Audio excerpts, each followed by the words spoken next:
That's what it sounds like? Yep. Maybe I'm just making that noise, you just don't know. Maybe. Did we just get a brief witness into your vinegar strokes? Not the vinegar strokes.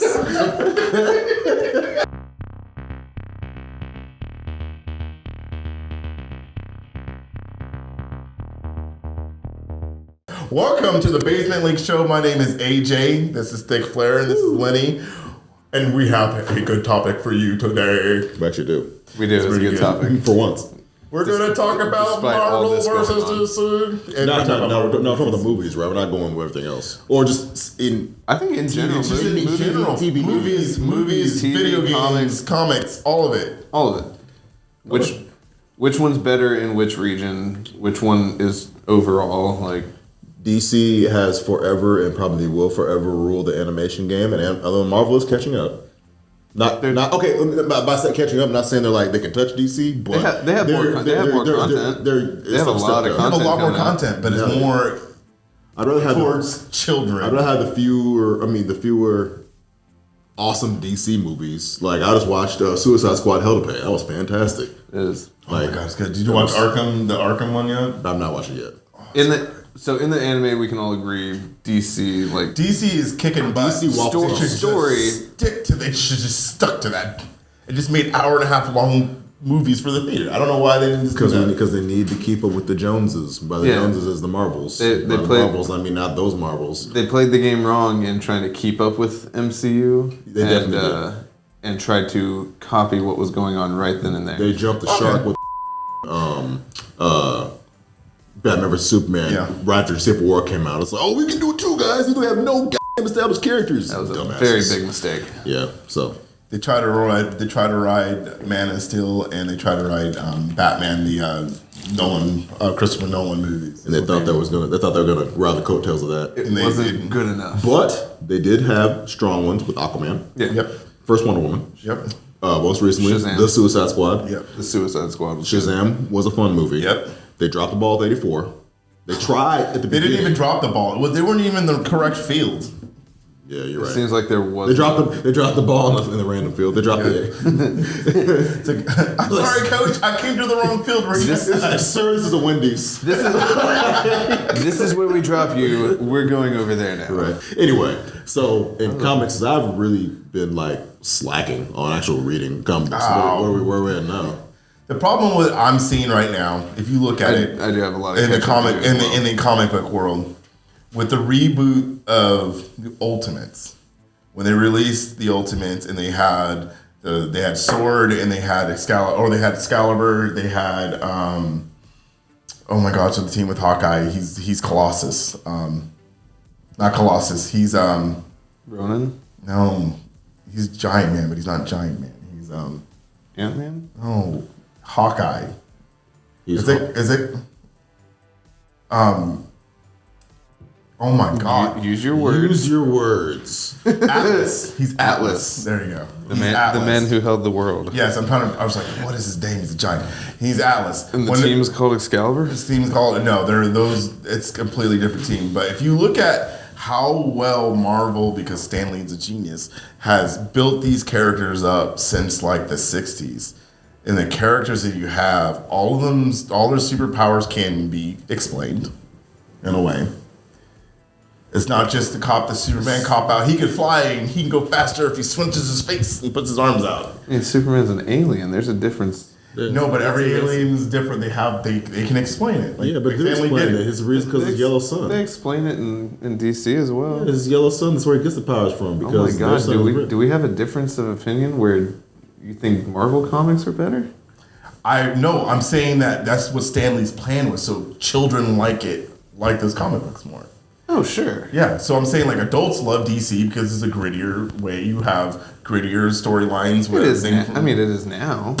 No, but even before the '60s. Identity Crisis, bro. That was a huge ass deal. No. Yeah, that's something with grittier adult stuff, and then we got No, I'm saying it is I say now. I mean for the last 20 years or so. But before about the 80s, late 80s before about the late 70s or early 80s, it was pretty. lighthearted. It was very pretty lighthearted. Well, I'm saying like they switched. So what I feel like DC did was switch to young adults. Like we need to contain the teenagers. We need to keep them because they're actually buying. Yes, but then you have Marvel, because of the Disney factor, decided we're gonna stay for like kids. Like everybody from I'd say like 6 years old to like 12. But that's also recent marketing. I mean, like they can ride that hard.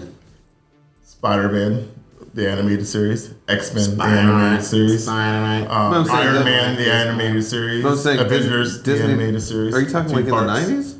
Yeah, I'm talking about 90s. But that's what I'm saying. The more like very kiddie stuff was more recent because of Disney, but before that they've always appealed to kids. Disney's had control. Like they had Marvel how many Disney shows did you really see like on like 80, 89, 88, 89 I believe. Well, Disney's had their hand in Marvel. They didn't own them, but they had like stock in them because they came on ABC, right? Because it was like the Saturday morning stuff, and that was partnered with Disney at the time. Yeah. Okay, fair enough. So they've had a thing, but then you have like, of course, like Super Friends and stuff from like the 60s and 70s. But like getting back to it, it's like, but what made Marvel, besides Disney, the juggernaut, which is Disney pushing them, is they stayed campy for kids. Well, DC decided to try their hand at keeping long-term. They grew with the people that were watching it. So you have diehard fans like me and you. Yeah. That will like live and die by DC. Yes. And then you have. They just have better storytelling. They really do, and it's because Stanley had his hands in it and wanted to keep it. He wanted to keep it lighthearted, more family friendly. And that's not to say that Marvel doesn't have their nitty gritty. They did back in the. You've got Marvel. You've got what's it called, like Supermax or something, or it was just called Marvel, like Marvel Max or Max Marvel or something like that. Yeah. But it was basically like Punisher. It was reserved for people like Punisher, Daredevil, things that get dark and gritty. Moon Knight. And that's the thing. They have gritty. They have characters that can be gritty that you can create that with. Sure. Which is how you got Daredevil on Netflix and Punisher. But if you look at Spider-Man now, like he's very much a child comic. Like even the movie The Wolverine, which was rated R, that was aggressive. More children went to see that probably than adults. Just because of the fact that it's Wolverine. Well, Logan. Well, yeah. So they wanted to see that because the Wolverine is like the greatest thing ever. On that movie, speaking of Marvel movies, I liked the movie at the same time, but it was also a bit of a low point because I hate the cop out of making the villain just be a clone of the protagonist. Yeah, that is such a weak ass. Like they had to figure. They had to make it. I really wanted to see an Omega Red. That's what I was thinking I was going to see. It's the Omega Red come through and kill Wolverine. But it's the same as like Disney with Civil War, or when the MCU did Civil War, they were limited to what they could do because they didn't have the rights to all the other shit. Same thing with Logan. Fox had just X-Men.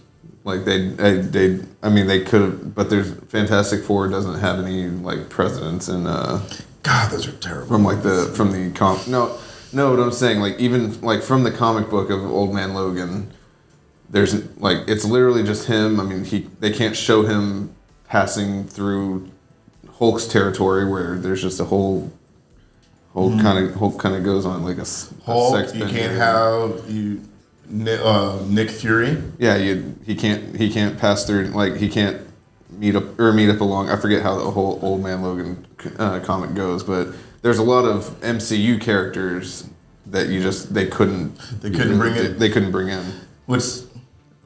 That's the one thing about DC has an advantage over.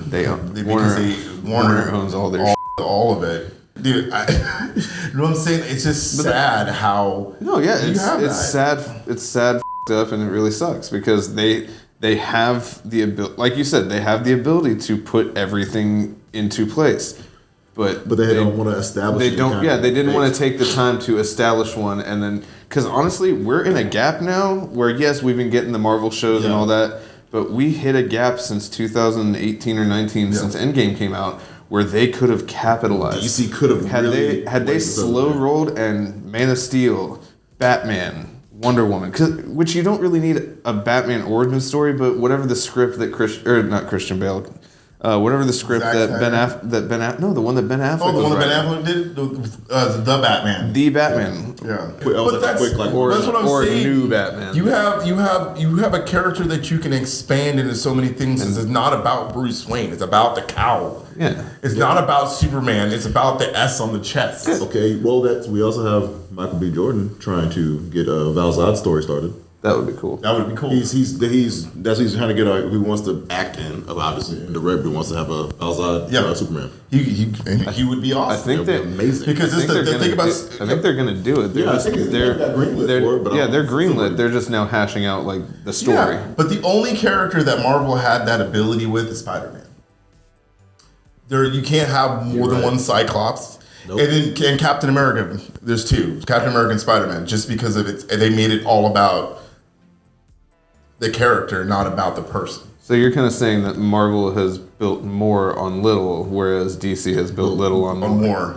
Which you're not wrong. So they're able to expand a lot more, but it's like the executives are just, they don't have anybody to man that section. They don't DC They has this don't. big silo of rice, but it only releases like a shot glass full. They don't have at time. they don't have a Kevin Feige. And they don't have people that They could have had a Kevin nerds. Feige with Zack Snyder. They could have had a Kevin Feige, but He's also, I mean, granted, don't get me wrong, I like the Snyder's- Justice League, but I mean, like, he definitely does have a little more radical ideas. He's also his concept that he talks yeah, about. no, he's like, also he's niche without being niche. Like he's a very specific director. Like yeah. Whereas Kevin Feige, he's kind of versatile. He's within the realm of comic books, he's done a lot, but he can keep it kind of light and loose and put a different setting or theme on each. Yeah. So Zack Snyder's kind of specific. Like no, but if you look, if not even movies, let's not even go to movies. Let's talk about just comic books, toys, and all that in general. The biggest issue that Marvel will have, I think, in the future, because all these they keep fans just redoing the same story. yeah, and these fans are growing up. Yeah. So instead of been out for expanding 20 on, years. instead of expanding on making it more adult orientated, some of their stuff is getting there, but it's like certain characters. Like DC's like, we can go back either way. You can make a PG Batman movie or Superman movie, or we can make this rated R epic. So the problem, the top 5 reasons that Marvel right now is beating DC, Disney. Disney is a big one. It's solely movies and Disney. Solely movies Disney, but Disney is backing them. Disney's more focused on the movies. Disney's focused on younger audience, which therefore will, I mean, that's going to honestly get you more anyway, because guarantees a Disney Plus subscription. Oh yeah. So it's like, because all kids are going to have it anyway. Yeah. And so you already know you're getting that in their homes. Where people who think about it, it's like, oh, watch the Marvel movies. Because who wants? Y'all have kids, I don't. But who really wants to take a kid to a movie theater? Exactly. Tell me, ask who runs my TV in my house when she's awake. It's the kid. Yeah. The kids. Like, When we were kids, well, up until I guess like a certain point in time when somebody gets home from work and wants to watch TV after a long day of work, but who controlled the TV when y'all were kids? We did. Yeah, we did. Which is why it is. I guess I didn't grow up privileged. Well, back to it. So let's have damn, that was Just roasted. shots fired. Just roasted me over the fire. Like All right, so what we concluded, DC, Marvel's beating them now. Marvel owns the movies. But DC in the end is going to come out on top just because of the longevity that they have. Superior writing. Superior writing. So That'll solidify. tell us down in the comments, folks, what you guys think. Let us know if you think DC's going to has the outlast power. If not, tell us why. Let us know if you think we're wrong about Marvel being more orientated for children because of the way they put their plot lines, storytelling, and stuff like that, even in the comic books, or why DC maybe is shoot themselves in the foot. Going ahead. All right, like and subscribe, guys. We release videos every Tuesday and Friday at 10 a.m. Hit that bell icon, and so that way you can get everything when it comes right out. Yeah, and everything that he said, we post new video Tuesdays and Fridays. Come join us. Come join us down there in the basement. Come on, knock on our door. We'll see you next time. We'll be waiting for you. Hey, yeah. Bye, guys. Later.